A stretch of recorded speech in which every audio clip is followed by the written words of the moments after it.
In these days, we have all heard about the conflict between Israel and Palestine, two small nations. Yes, but that arouse enormous emotions all over the world.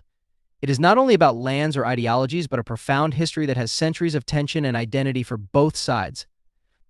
It is a history that has spiritual, cultural, and political roots that have evolved, and that today, in the middle of the 21st century, continue to impact and divide entire peoples. But did you know that a conflict between two brothers thousands of years ago could be the origin of the current tension that shakes the whole world? This is not only a recent confrontation, nor a problem of good against bad. To understand the root of this conflict, we must go back in history and discover a chain of events that, over the centuries, has divided and also connected millions of people. Some think that the conflict between Israel and Palestine is recent, a modern conflict that arises only from political, religious, or territorial interests. Others believe that it is a struggle between Arabs and Jews, or a battle against modern Zionism. But the reality is different. It's much more complex. To understand the depth of this topic, we must review historical events and see that tensions have existed for centuries in times and territories that today would be unimaginable. For example, in 1912 in Morocco, a tragic episode marked the Jewish community. 51 Jews were killed after a controversial agreement that the Sultan of Morocco signed with France. This pact caused disturbances and a revolt in which the Jews became the target of popular fury. It was not something isolated. Years later in Iraq, in 1941, a similar and more violent event took place.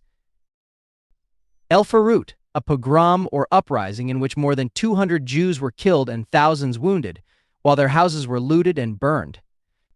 This type of conflict shows that the relationship between Jewish and Arab communities has been very complex, and that, although there have been moments of peace and coexistence, it has not been resolved. There have also been episodes of violence and intolerance. To truly understand the spiritual and symbolic roots of this division, we must go back even further in history, until we reach two fundamental biblical characters for Judaism, Christianity, and Islam, Isaac and Ishmael, the children of Abraham. According to the Bible and the Islamic tradition, Abraham, the patriarch of the three monotheistic religions, was married to Sarah, who was sterile and could not have children. In his despair, Sarah asked Abraham to have a son with his servant, Agar. Thus Ishmael was born, Abraham's first son, who would be the firstborn according to the laws of that time. But there is an important detail that often goes unnoticed. Agar was not a simple servant. According to some accounts, Agar was the daughter of the Pharaoh of Egypt, a princess who had left her home and her position to serve Abraham and Sarah.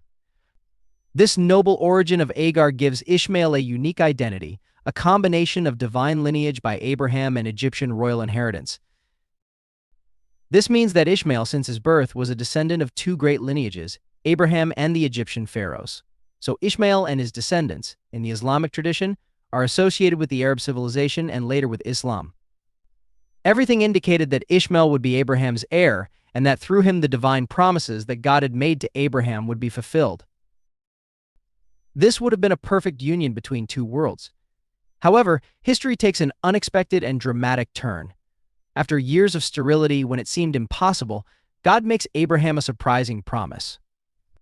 Sarah, his 90-year-old wife, will give birth to a son named Isaac.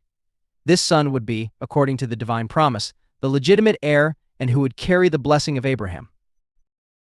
For Abraham, who already had his hopes and dreams deposited in Ishmael, Isaac's birth was not a simple matter to accept. Imagine the dilemma for him. The son in whom he had trusted now seemed to be in the background. The law of that time established that if a sterile wife allowed her servant to give birth, that son was considered legitimate and heir. However, with Isaac's birth, things changed. Isaac, by being the son of Sarah, the official wife of Abraham, was the one who would receive the inheritance and the promised blessing. For Ishmael, who was already 13 years old at that time, the birth of his brother Isaac meant losing everything. His right as a firstborn, his dreams, and above all, the promise that he believed he would inherit. This created a deep conflict between the two brothers. That represented not only two lineages, but two destinies that, over time, would become the symbolic roots of two peoples and two religions. The Bible tells us that when Isaac was born, the son of Agar, Ishmael, reacted in a way that would cause irreversible tensions.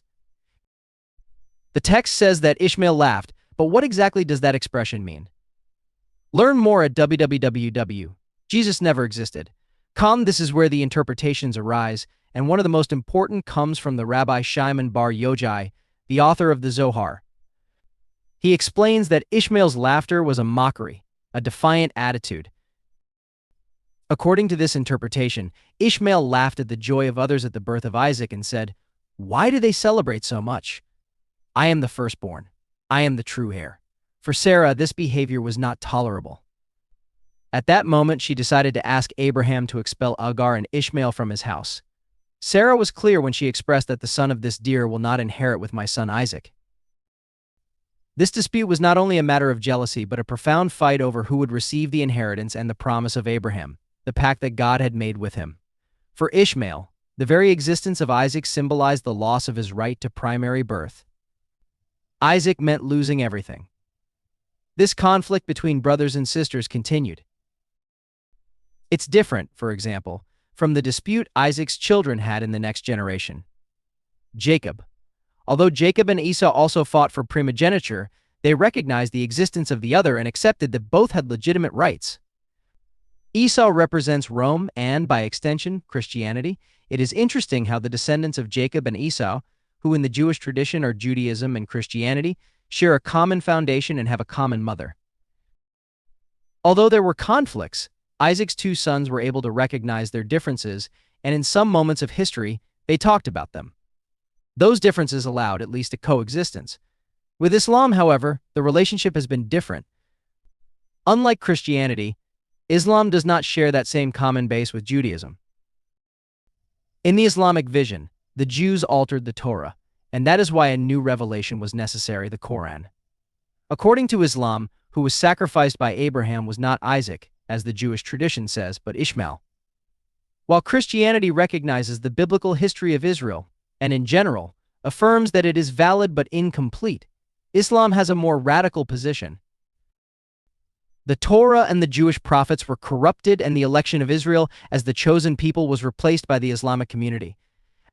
This is a breaking point that makes the conversation between both religions difficult, since Islam, from its origins, maintains that its revelation is definitive and that any previous faith has been overcome. The story of Ishmael and his refusal to accept the existence of Isaac as heir becomes a kind of archetype of this tension. For some branches of Islam, the simple existence of Israel in Muslim-majority lands becomes a wound, a symbolic competition. This point of tension goes beyond politics and becomes something emotional and spiritual. Throughout history, Islam has expanded, conquering vast lands, which has been a source of pride. Today, most Muslim countries cover huge regions. However, in the middle of all this vast territory, there is a small country. Is this Israel? With approximately 7 million Jews surrounded by a Muslim population of more than 2 billion. This small Jewish presence in the region arouses deep emotions in some branches of Islam that see the existence of Israel as a symbolic and even prophetic competition. To better understand this tension, it is relevant to observe a hadith that appears in the group statutes as never. This text affirms that the time will not come until Muslims fight the Jews and kill them. This text affirms that the time will not come until Muslims fight the Jews and kill them. The Jews will hide behind the rocks and trees, and they will say, "O Muslim, O Islam, O servant of Allah, there is a Jew behind me, come and kill him." Except for a tree called Garqad, which is a tree of the Jews. This type of text reflects the symbolic burden that the Jewish presence has in some Islamic interpretations. In fact, approximately a decade ago, an imam in Palestine, at a public event, cited this hadith and added that the Jews plant thousands of these trees in their colonies to protect themselves. Although this is not true, it is an example of how the conflict between Isaac and Ishmael continues to resonate and used as a justification for current tensions. Basically, for the Jews, Isaac represents the lineage that bears the divine promise, the chosen people who will inherit the promised land. For the Muslims, Ishmael is the root of their civilization, the ancestor of Muhammad and the origin of Islam. This duality created a tension that is not only spiritual but also territorial and cultural. Today, this competition for the right to be the chosen people and heirs of the land has transformed into a geopolitical conflict in which each side feels the divine right to their land and their identity. Israel and Palestine are at war. These are the scenarios where this historical and religious conflict is manifested with greater intensity, but its effects are felt all over the world. This story is not just a series of historical events, but a conflict that is still alive in the hearts of millions of people. Is it possible to find a solution to this millennial conflict? Is it possible that two peoples with such an intertwined and complex history can coexist in peace? Despite this history of conflict, the biblical text offers us a ray of hope at a final moment. In history, after the death of Abraham, his children, Isaac and Ishmael, joined together to bury him together in the cave of Machpelah. This act of mutual cooperation and respect symbolizes the possibility of reconciliation. Ishmael, at that moment, accepts Isaac's primacy and joins him in an act of tribute to his common father.